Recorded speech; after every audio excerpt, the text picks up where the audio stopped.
If I were a betting woman, I bet you have heard two terms over the last few days, one of them being Treasury bonds and the other being the One Big Beautiful Bill Act.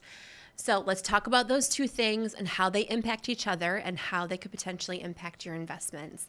My name is Stephanie Green. I'm a certified financial planner here at Strategic Financial Group, and this is a little market update.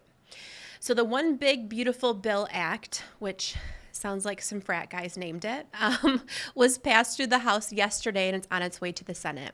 Now, the Congressional Budget Office is estimating, a prelim estimation, they're estimating that this act is going to add about $4 trillion onto our national debt. Now, this is certainly not the first time that an act has been proposed and pushed through that added to our national debt. We are, as a nation, 36 trillion with a T, $36 trillion in debt as of today. And that, of course, did not happen overnight. And that was a joint effort between both Democrats and Republicans. It's monopoly money to them. It's all monopoly money. Anyways, I digress. So that bill went through. They're talking about adding, of course, some trillions of dollars to the national debt. That, coupled with Moody's decreasing the U.S. credit rating this week, caused some concerns for investors. Now, Treasury bonds, let's talk about that. I'm going to pivot a little bit and just talk about Treasury bonds. A simple way to explain Treasury bonds is it's the government. If I were to take out one of those bonds, I would give the government a loan. The government would promise me to pay back that loan, pay back my bond loan, and on top of it, give me some interest, right? So when you're taking out a bond, who you're loaning your money to matters, right? I'd rather loan my dad money. He's more of a worthy creditor, right? Than I would my son, who's 5 years old. He's not going to pay me back.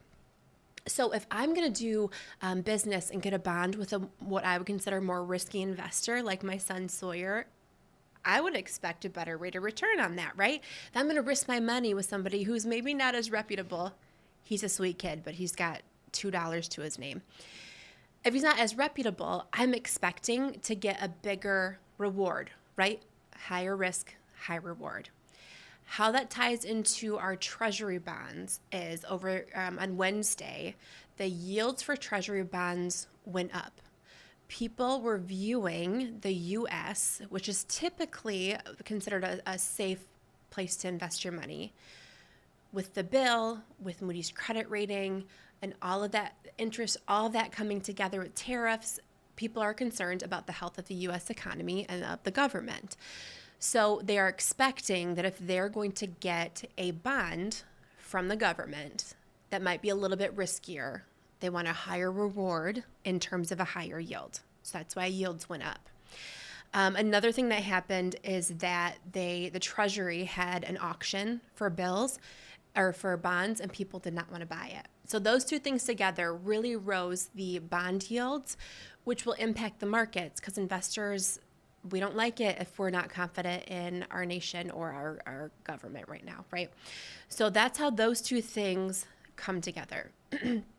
Now, how it impacts us, with those increasing yields, typically those can be part of the benchmarks that are being used for consumer loans. So think about mortgages and credit cards and auto loans, right? People are concerned there's going to be this trickle-down effect to the rest of us, which it very well could be. Like I said, the markets did not like it when all this happened yesterday. The Dow Jones was off about 800 points, and the S&P was down a little over 1.5%. So I'm going to add on to Connor's video that he posted yesterday. I suggest you go and check it out. Whether or not the market is volatile when you're watching these videos, I think the one that he spoke of yesterday is very applicable. Just looking at a small moment in time when it comes to investing or your retirement or even what's going on in the White House it's important. Don't put your head in the sand, but also realize that it's a blip in time. So we'll see what happens if this gets passed in through the Senate. We're certainly keeping an eye on it to make sure that if this is passed and the tax bill changes, we're not CPAs, but of course we're going to keep up with that to make sure that estate tax planning that we had with our clients, or just even regular income tax planning, is going to be situated for them. So if you have any questions about this video or anything else, please give us a call or stop in. We'd love to chat with you. Thanks.